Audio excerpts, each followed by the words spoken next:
Hi guys, now before I get into today's video, I'm going to just let you know that I've created another YouTube channel called Felix Says. Now on that channel I'll be talking about whatever's going on in the world but from my perspective. And the theme of that channel is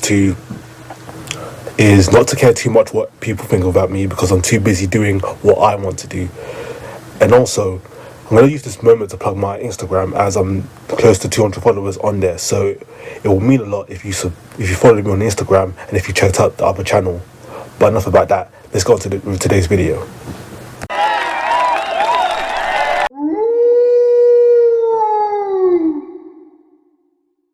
Hi guys, welcome to Lair the Lycan, aka the HQ of Metal. Now, metal music to me is rebellion, expression, brutality, nonconformity, oneness, victory, and serenity. And before we go any further, don't forget to subscribe in order to see the next video, which will be out on Saturday. And another benefit of this channel is that I'll respond to comments daily, so if you have something to say to me, I'll respond to it right away. So let's get on with the video. Extreme metal is one of the most consistent genres of music, because if you've tapped into the unbridled rage and aggression, chances are you can keep it going for an whole album. And in these albums over the last 40 years or so are legendary, and they've got no weak songs. The first extreme metal album is debatable, but Venom's iconic duo of Welcome to Hell and Black Metal is a solid starting point as Slayer's Unholy Hell Awaits or Raining Blood. You'll find black metal representing the earliest days of extreme metal in the list, along with their album from the 90s, but the 90s are often dismissed when it comes to metal. But extreme metal was thriving throughout the decade, known for grunge and pop punk, and disciples of Chuck Schuldiner kept his gory legacy, moving with albums like Suffocation's Pierce from Within and Cryptopsy's Non-Servile, while Gorguts brought the genre into strange new places. As for the 21st century, bands like Converge expanded on the darkness, chaos and grandiosity, creating immortal works that pushed the limits of extremity beyond what Slayer and Venom could possibly imagine.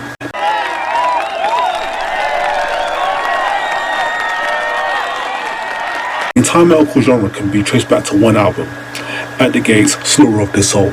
The alternative picking technique applied here marred with a balanced sense of melody with devastating classic Swedish death metal rhythms. Sure, Thomas Lindberg's feral bucks never broke in favour of clean sound choruses popularised in metalcore, but you would still never see that style emerge without this record.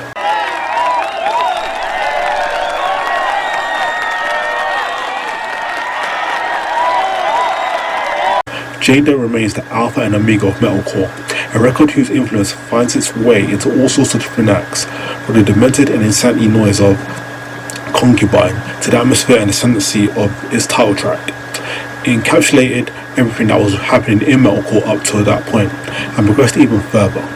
Years later, the record still sounds better produced than the efforts from most of the band's peers, being gritty or subtle when needed. It arguably launched Converge into a legendary act, with bands to this day finding influence and power within the album.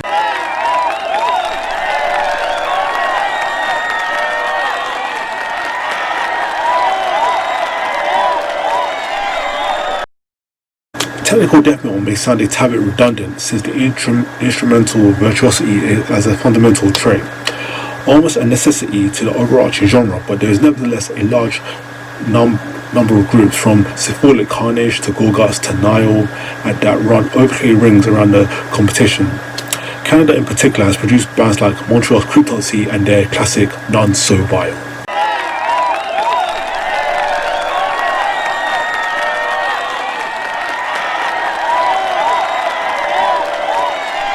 For all the respect and acclaim Death's groundbreaking music has enjoyed, pretty much up from day one, the group probably achieved their biggest creative breakthrough, the greatest leap forward, if you will, with 1991's massively influential Human. The recruitment of erstwhile cynic prodigies Paul Masvidal on guitar and Sean Reinhardt on drums, along with Sada's fretless four-string wonder Steve DiGiorgio. Check out my album review for Testament's time of creation. Simply shine the Chuck Schuldiner with an invincible cast of virtuosos. This, needless to say, fueled Death's technical accomplishments towards novel dimensions of expression, quite without precedent in heavy metal, thus making highlights such as flattening of emotions and lack of comprehension almost impossible to follow.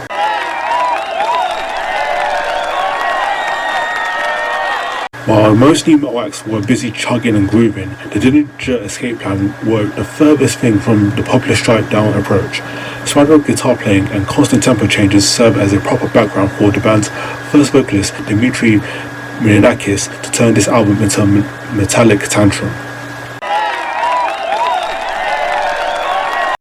No band has pulled off such striking melody in black metal like Dissection. The Swedes' Storm of the Light's Bane is a cornerstone of the style, marrying sinister lead guitar work with the frozen tundra riffing from upon which the demon rides on the herald monochromatic album cover. If you just want to show an outside of what malevolent evil is in sonic form, point to the midsection of Where Dead Angels Lie and just all of Walls of Crimson Death. A good deal of black metal was dialed into the bedroom production values of shock value. Emperor's valedictorian nature manifested it to offer black metal's most defiant moment in the form of anthems to the Welkin at dusk, hurricane force riffs, and Britney Sims' cacophony dance to the more philosophical and wondrous lyrics eked out as torn shrieks or elegant cleans. This album maintained the violent dissonance of Norway's black metal instigators while presenting an overly complex and multi-dimensional arrangement and consideration that will never be matched. As far as the heavier side of industrial metal, Godflesh swiftly buried most of their contemporaries. The suffocating fire and brimstone of Street Cleaner borders on perfection with droning guitar repetitions, seismic bass grooves, and the most devastating drumming machine ever employed. Maiden Soft's debut album is about as good as deathcore gets, boasting a uniquely sophisticated mode of destruction. Never Bloom helped solidify Australia as one of the meccas of deathcore.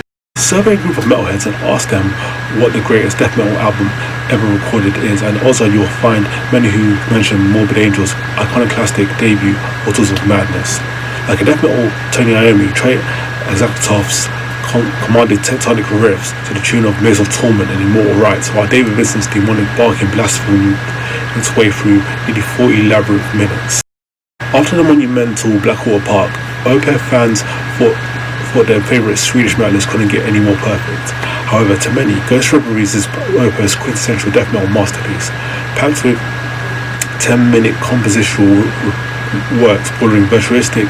Ghost Reveries is in many ways Opeth's most complete work, weaving through the light and dark with artistic stroke-like tracks like Ghost of Perdition and The Grand Conjuration remain cornerstones of Opeth's career, while the psychedelic riff to Atonement remains one of the 21st century's most powerful leads.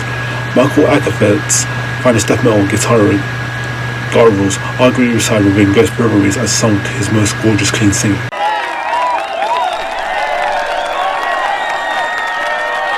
Who knew eternal death metal could have such big riffs? New Zealand's finest craft did a masterful album with their sophomore effort, helping define their subgenre along the mighty Gorguts. And finally, with a paroxysm raw on Motorhead and the Devil, Venom released one of the most timeless metal masterpieces in the proto-genre defining black metal. Unhinged and uncompromising, Venom helped pave the road for a genre that sees every band it encompasses singing the praise of every extreme metal fan.